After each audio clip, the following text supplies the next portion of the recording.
In this video, watch me teach a prop trader secrets on technical analysis that you will not find anywhere else. Hi, I'm Mike Billiff. You're a co-founder of S&B Capital, and we're a proprietary trading firm located in Midtown Manhattan. And I'm also the author of the trading classic, One Good Trade, and the playbook. In this video, I work one-on-one with the trader, teaching him technical analysis secrets to make a winning technical trade. Let's get to work on sharing these important trading lessons so you can grow your trading account.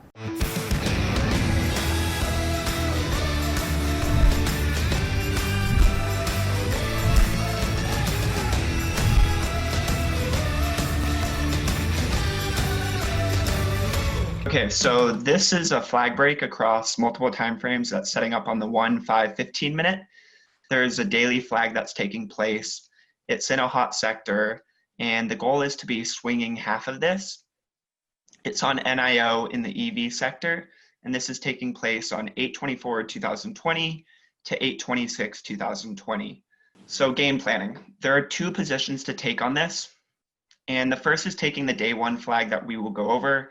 That is a 1, 5, 15 minute multiple time frame flag that's holding above key daily resistance that has now become support at 1460. And the goal for this is as soon as it begins to work, because we have that bigger idea in mind, is to send half of it to the swing account and use the other half on the day to create some cash flow behind it. So this multiple time frame flag is actually an A+ setup for me, but the swing portion of it is something that I'm working into my playbook. It's common on our desk for traders to have a day trading account and also a swing account. And what's helpful to a lot of the traders is for them to day trade in their day trading account and then take their swing trades and put them in another account. So they're not watching tick by tick like they are for their day trading account. And they're trading that swing trade differently, uniquely, with its own set of entries and exits and variables. And also easier for them to keep stats in this separate account for their swing trades. And it could be entirely possible that you're really good at day trading but not so good at swing trading. It can be entirely probable that maybe you're not a good day trader but you're really good in your swing trading. Maybe it's the case that for a lot of guys you're good at both, and your day trades are really setting up awesome opportunities for swing trades that you want to capitalize on. The second position comes on day two, and it is also that same 1, 5, 15 minute multiple time frame flag. That is an A+ setup for me. And again, the only difference between this day two setup is that it's taking place right at the open. And again, this is something I'm developing into my playbook. I'm one who in the past has sit out typically the first 15 to 30 minutes. But if there's these bigger ideas in mind where you might never get those prices again, and you're playing for that, bigger idea, sometimes if that setup comes around, you have no other option but to take it right at the open. So that's kind of what I'm working on right now. It might only happen for me, a few times per month, but still something really good to have in your arsenal. And again, we still have half in our swing account, and we do the same thing with this position. We send half of this into our swing account and use the other half on the day to create some cash flow. So basically they're the same setup with the same idea in mind, and sticking half of it into your swing account. And we have some really good prices. VIX, the volatility index, the opening print was $22. And if this wasn't more of a sector play, EV it is, with a big daily breakout, volatility being relatively low compared to prior months is something to really take note of. This month, I have been quicker to take off some risk at the first turn, I see, because of volatility being a little bit lower and moves not showing continuation all the time. But again, this is a very hot sector. It's a big daily breakout. There's a lot of volume behind it. So it's a little bit different. Yeah, but Kyle, 22 VIX is still higher than it's been for most of the last 6 years. We were between 12 and 15 for most of the last 5 years. So while volatility is 22, which is a little bit lower than it has been of late, overall it's still pretty high. Yeah, correct. Relative to the last couple months, we're not getting those big time moves all the time. Maybe there's less opportunity or less, positions that we're getting those moves, but still volatility over the last few years, we really can't complain about it. Yeah, and I love you putting in what volatility was in your playbook. That's an excellent addition. And I like how you're pointing out that this is in a really, really hot sector, which may override what volatility is overall for our reading. So VIX could be 17, it could be 15, but because this is in a really hot sector, the EV space, we could still have lots of movement, more movement, volatile movements, could still follow through better than a large cap stock. And the reason why we're putting volatility in at the beginning of this particular trade is to see how we're doing when volatility is at certain levels. When volatility is between 12 and 15, trading is going to be different than when volatility is 25 and above. Correct. And because of that, I think it's important to know where the leader is in the EV sector. And of course, that is Tesla. So it's important to have it on your radar. Make sure you have it pulled up when some of these other EV names are, in play. So it can be whatever sector, whatever the head of the snake is, you want to be keeping an eye on it, because in this case, I would say keeping an eye on Tesla is almost more important than, maybe what the overall market is doing. It's good to have, a good reading of both though. Completely agree. In a hot sector, what's the leading stock? How's the leading stock doing? That's going to be more important than how the overall market is doing. Excellent point you're making. And then on day 2, it pushed at the open. This is Tesla. And that may have helped NIO break out right at the open as well, kind of fuel that fire.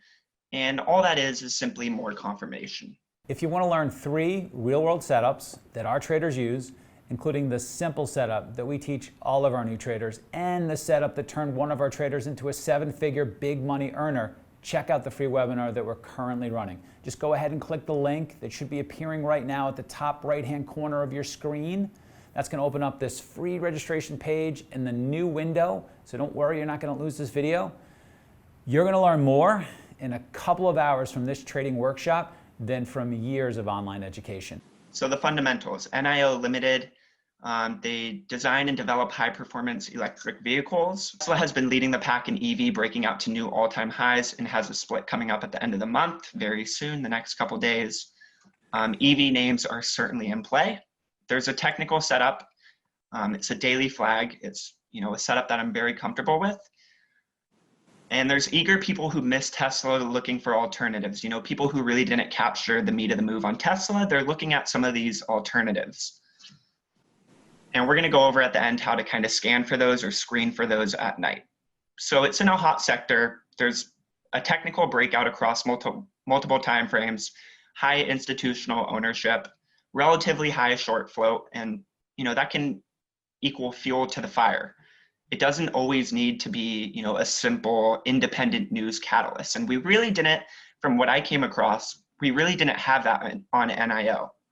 What you mean by that is that there can be a technical breakout that is the catalyst,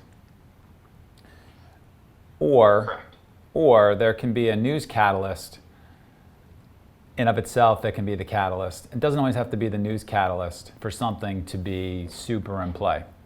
It can just be that there's a lot of buying that's come in, RVOL is high, volume is high, stock is acting well, intraday, it's holding above VWAP nicely. It's holding its time frames really, really solidly. And that can get you to be interested in a particular stock. So some statistics on NIO, the daily volume is typically around 123 million. RVOL, this is current volume at the time compared to its past. At the time of the reading, it was 3.14. At the time of the positions, these flag breaks, it was a lot higher than that. I wasn't able to capture it, but it was 5+ for sure. ATR 0.98, this is kind of how far we can maybe expect a stock to go. But of course, if the RVOL is elevated, over 1, we might get multiple ATRs. Short float, 12%, relatively high. It's been growing. So, we have some shorts who are underwater. The float is 838 million. It's not a low float stock. This is something that, you might be able to feel pretty comfortable if you get some good prices holding this overnight. Institutional ownership, this is important to note. It's relatively high at 45%. And what this tells me is a lot of these institutions, from my understanding, they play on bigger time frames, bigger time horizons. So if you see something maybe like a 1-minute flag taking place, but if you zoom out to the 5-minute, the 15-minute, the hourly, and the daily maybe, and it doesn't look so hot, it's very overextended, you want to be really careful, at least from my experience, to not really run after those 1-minute breakouts. And that's all it really provides me with. There's big money involved in this, and they might be looking at some bigger time frames than the typical person. Okay, so we get into the daily. And this is something I've been stalking for the last couple of weeks. It's a very nice setup, of course, in a very hot sector. And we have about a month of consolidation. We are building some higher lows, but on relatively lower volume. And we're getting ready for something special. It's built up. We have longs and shorts duking it out. And that's kind of what consolidation is all about. We have bulls and we have bears fighting it out. And one side is going to win. It's either going to be a breakout or a breakdown. And that's kind of the timing point. That's where, things get pretty exciting. And we could kind of see that we have this high volume day on this breakdown. Down below, I show it, with shorts thinking, hey, maybe this is a top, they're getting involved and they're risking off this high.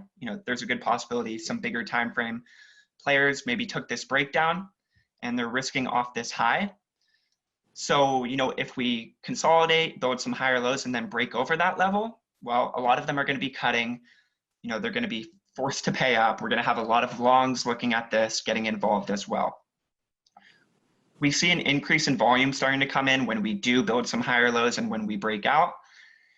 And when we get above 1469, the day prior, this level right here, and hold up, the 9 EMA, that green line, is creeping underneath, showing this is not as extended as, maybe some people think. And again, there's that high institutional ownership behind it. And I use a 9 EMA as a reference point across multiple timeframes to determine whether or not something needs to first reset itself. And I also like that the previous day low at 1362, right here and right here, is only about $1 away. So many bigger time frame players will risk off this, the previous day low. And because it is so close, the risk to reward makes sense for them to participate. So there's going to be more market participants when this does break out. That'll bring in more volume. More people are looking at it. That's all it is. But it is important. Good wedge pattern on the daily chart. It does a nice job holding over the 9 EMA, which you're looking at. It gives you a really tight area that you can see who the winners or who the losers are for this particular trade. And the other thing I like is that, what's the EMA doing? It's heading higher. Yeah, it's sloping up. Yeah. That's a bull sign. Okay, so this is the 5-minute and the 15-minute on day one of this breakout. We're going to see that there's kind of that opening push. Again, for the most part, I'm sitting out that, especially when it's not very clear. It breaks out, you could get some type of momentum play in there. That's not really me. It's pretty hard to fight for price there.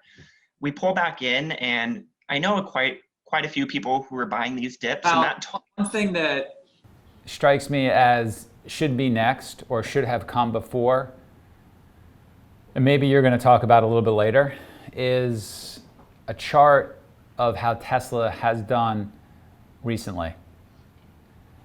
So we're saying, well, Tesla's been really strong. It's been super strong. We've said, hey, there's been this kind of weird catalyst of the stock is going to split. Tesla's going to split. It's going to split August 31st. And it's run up a bunch since they announced that.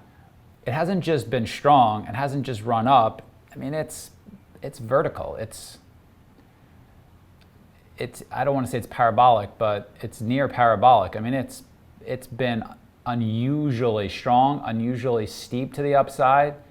And to get a picture of that next to Neo strikes me as, I love your logic, which is the people that miss Tesla may seek second and third tier stocks to add exposure to the EV sector.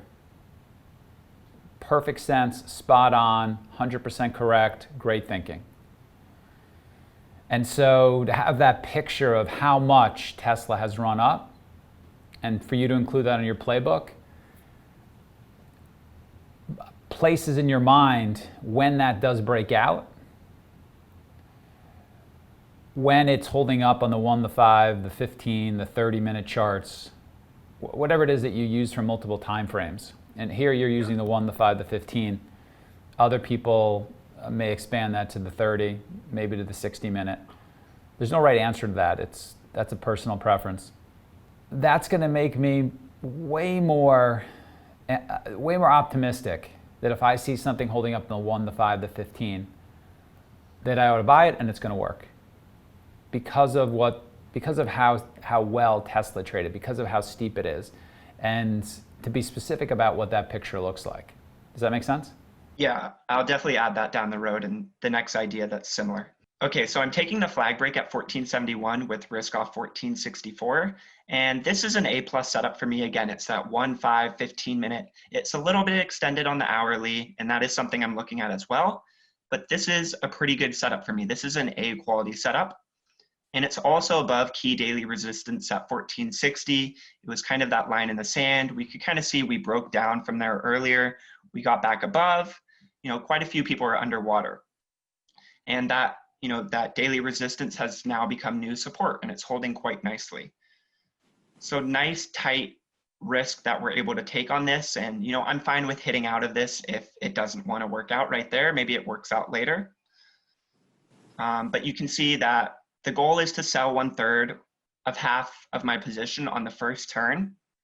That's something, again, I've been doing a lot this month. I've been pretty aggressive with taking profits, and it's helped out this month, to say the least. And the other half of this position is going into that swing account with that bigger idea in mind. Again, it's in a hot sector. Tesla is squeezing the living daylight out of everyone short. The split's coming up. It's breaking out on the daily. This is a really nice setup, and it's holding up into the close. So throw half into that swing account. And we could bring down that risk to 1460 because it is that key level that's taking place on the daily. So then sell the last 2/3 prior to 350 when this breakout stuffs. Again, holding the other half in my swing account with risk off 1459. So kind of right before that, or right before that market imbalance, I think it was a sell imbalance on the day. Maybe, just get out of the position. It has this breakout. It's not really showing continuation. And again, we were still holding half in that swing account. So, get out of the remainder position that we're holding. So then day 2 comes around, and this is the setup that I'm kind of working into my playbook because of the time of day it happens at. So take the flag break at 1517. It was something I was taking a look at, but I kind of sat it out with risk off 1502. Throw half into the swing account once it opens up. Again, we have really good prices. So we have half from yesterday and now half from today in that swing account from some really good prices. And there's a good possibility that we'll never, in the next few days, or at least on this day, we won't see those prices again. So the half that I'm using on the day, I want to be piecing out on every reason to sell. Usually I'm selling 1/3 or 1/4. And now I have half from yesterday and half from today in that swing account with around a 1493 cost basis. Some really good prices. This is where, some may argue that this is not the right move, and, everybody has a different time horizon, and this is something I'm working on. But I think when we break down from this 5-minute low, we put in a lower high and we're starting to get heavy, and some volume comes in, to sell half of the swing position on this consolidation break. And the rest of the swing position is with risk off 1640. this kind of low right here. And this is a big 2-point move. It's 2 ATRs. I think the ATR, like I said, was 98 cents. So this is basically a 2 ATR move or so. And again, we had some nice size on it because, we got some really good prices. We fought for price and, we weren't risking a whole lot. So this is a relatively big move and there's nothing wrong with locking in some. Maybe I don't have to lock in a half, but, that's something I'm going to work the kinks out of down the road. And then this is day 3. And we could kind of see we're forming higher lows here from day 2. And then in pre-market hours, we kind of retest that level. We retest it at the open. And then we kind of get above 20. And, that is a big important level. It's a whole dollar. And we kind of have this big slam down. And then you could kind of think, okay, we get this big slam down, but we kind of hold up. So, maybe this gets a lot of shorts involved and maybe we could reclaim in after hours and break out. But instead, we break down and sell. And the goal is to sell all of this when we break these higher lows. It's basically a 5-point move I captured on relatively nice size due to, pretty tight stops. The first position had a 7-cent risk when getting involved, and risking 7 cents initially to capture 5 points on a good portion of the position is, nothing to complain about. So these are the variables of this setup. It's in a hot sector. You really couldn't ask for a better one right now. The EV sector, Tesla, not only at all-time highs, not only does it have that split coming up at the end of the month, but it's squeezing out everyone. And a lot of people missed the move on the long side. So we're in, one of the best sectors with one of the best, leaders in the space right now. RVOL greater than 3. It had that daily flag breakout. It also had flags throughout the day. And that's something I'm very comfortable with. There's a playbook set up on day 1, and I'm working on day 2 with this playbook. Plenty of liquidity, tight 1 cent spread. I think this is kind of a quote from one of your books, Bella, where somebody talks about there are those spots where, if you want to buy unlimited, this is, one of those names where you could almost buy unlimited, insane volume, good story behind it, setting up on the daily, setting up on the day. You can get in and out exactly where you want on this name. Volume moves in at both timing points, confirming thesis. There's a clear level where I'm wrong, and that's really important for my style. I need to know exactly where I'm wrong. And if I want to put a hard stop there, I can put a hard stop and I can move out of the way and then reset. And on both of these positions, it had exactly that. There's a clear level. This is also important to the thesis and the context behind it of where early longs have stopped out, where maybe some people from the retail point of view or, even other people as well, maybe ran after the name and then, bought it a little bit too high and then it pulled back in. They had to stop out. So there's less overhead from those longs.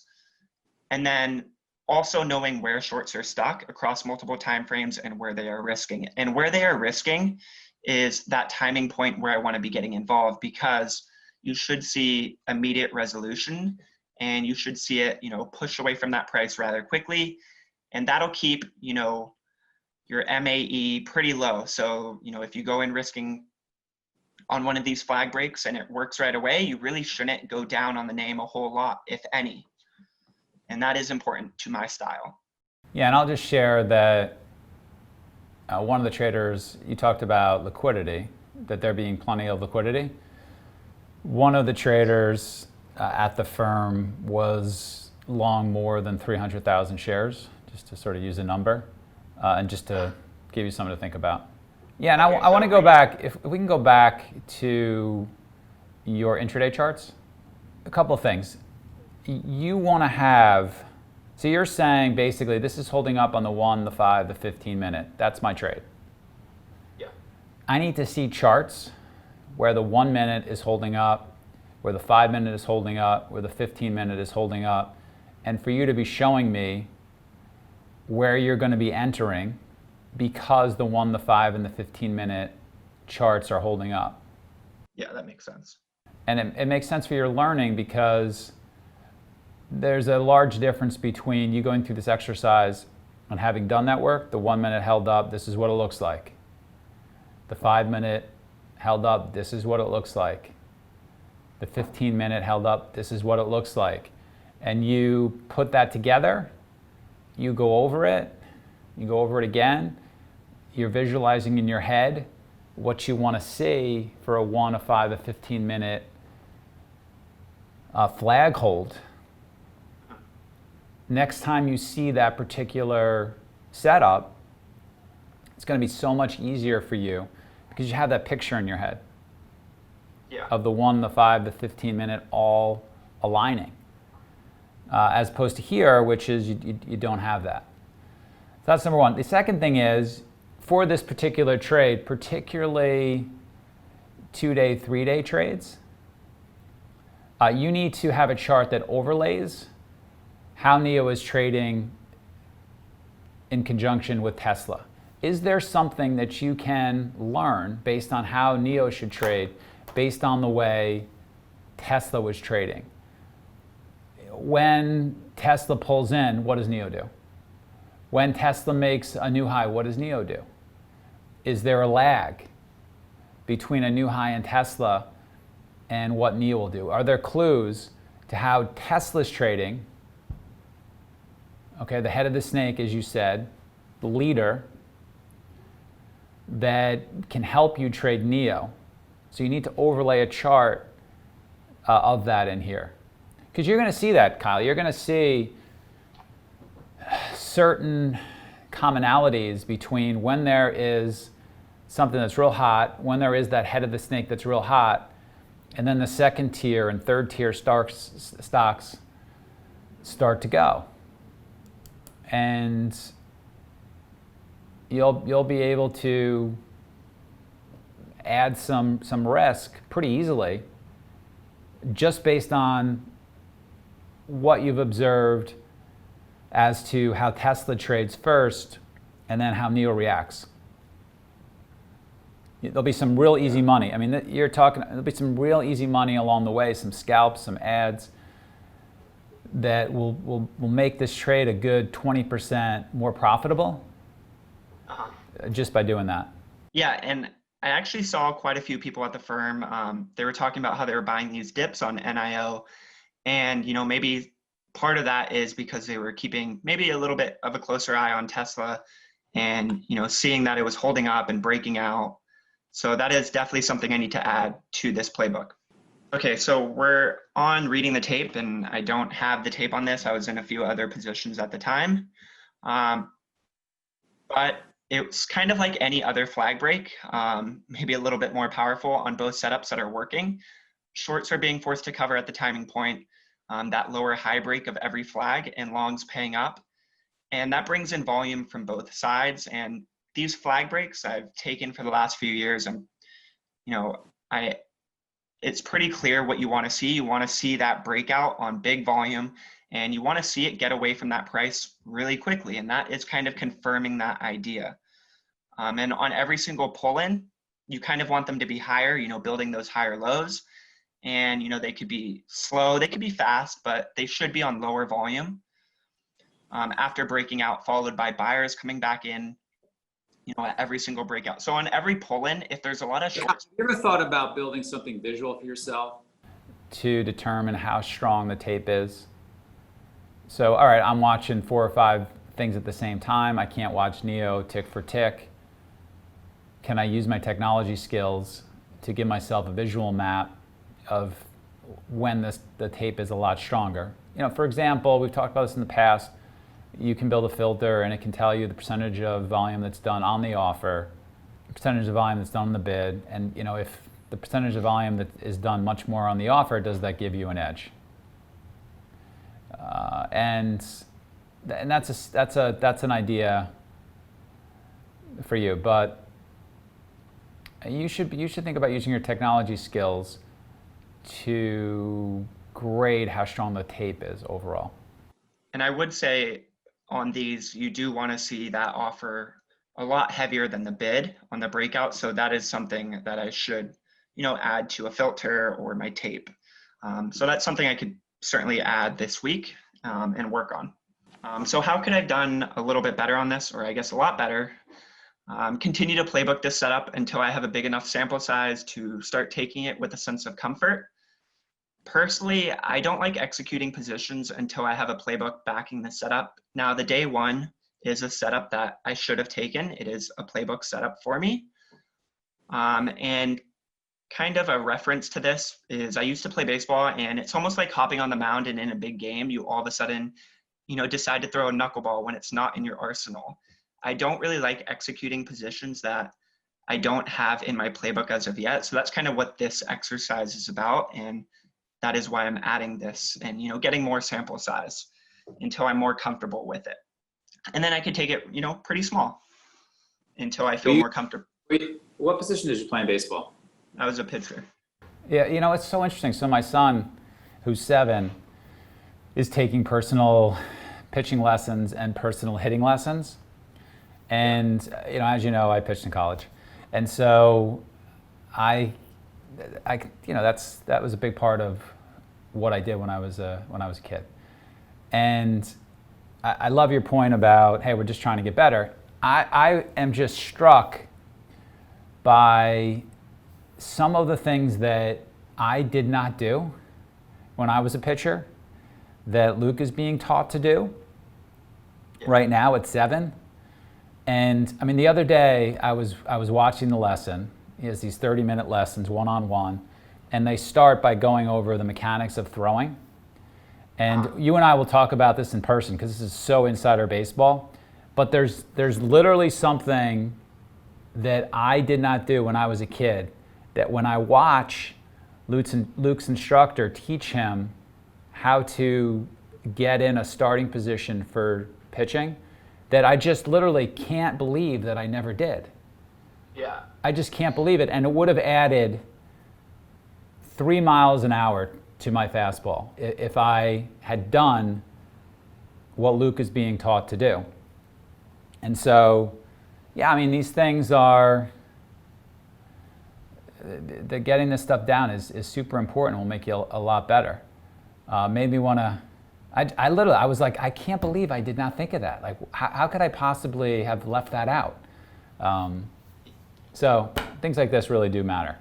Yeah, I totally agree with that. The last couple of years that I played baseball in college, I, started picking up things. I kind of started following Bauer on the Reds, or I guess he was on the Indians at the time. And he's big into tech and, weighted balls and recording and, getting video. And that is stuff I wish I did a lot earlier. And now that, I'm in the market, I'm kind of learning from those mistakes, kind of similar to you with baseball. Wish we could have done some of these things in the past. And, now I'm able to kind of bring that into the market and work on that. No, 100%. And I'd say that too with my training. If I had my trainer when I was a kid, when I was playing, that I have now, I gotta say, I probably would have added another 3-4 miles an hour, maybe more, maybe 3 or 4 miles an hour. And when I train with my trainer, I'm just like, I can't believe that I didn't know this at the time. So anyway, we're always learning. Yeah, definitely. So to wrap this up, I guess I have one more slide after this, but continue to look at dailies every night on FinViz and see what sectors are consolidating and setting up for the bigger idea moves. These are names to be focusing on for this type of swing. I kind of had a position similar to this yesterday on AMC. I didn't swing it, but it came from a bigger idea. A lot of shorts are underwater, consolidating on the daily. So this is really important to me, and this is something I actually really, like doing right before bed. I look forward to having this a part of my arsenal down the road, as it's really a subset of an already A+ setup for me. The only difference is time of day and swinging part of it. I can still be selective at the open, and I spoke with someone at the firm about this, but when there's a playbook setup, proper level to risk off of great context of where early longs have stopped out, where shorts are stuck, and where they are risking with a bigger idea in mind, and it's breaking out on the daily. I need to take it, and it is something I will take down the road, that day 2 right at the open, because now that I've seen it so many times, and I see it a lot on tech names, big tech names, you need to either take that setup or you're probably not going to get those really good prices later in the day. So it is really important.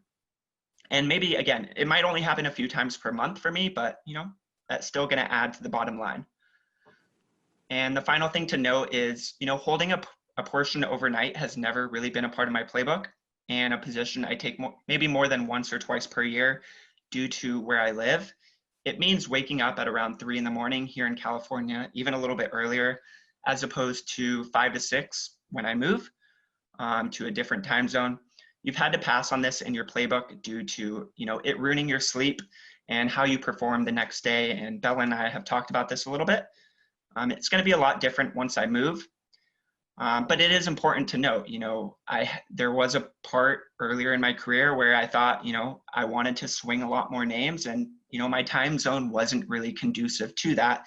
And I noticed myself performing very poorly the next day where it wasn't even worth it. And then just this final slide is a pre-market scan I had, or that I use.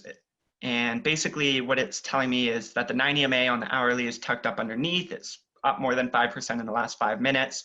And the second photo is a FinViz scanning for EV names meeting the criteria listed from the night prior. And that's about it. Hey, go ahead and click our subscribe button so you don't miss any of the videos that we're producing for you in the trading community. And please take the time to add your feedback in the comments section for what videos you'd like for us to produce next and what you found helpful from this video. From all of us at S&B, train and trade well.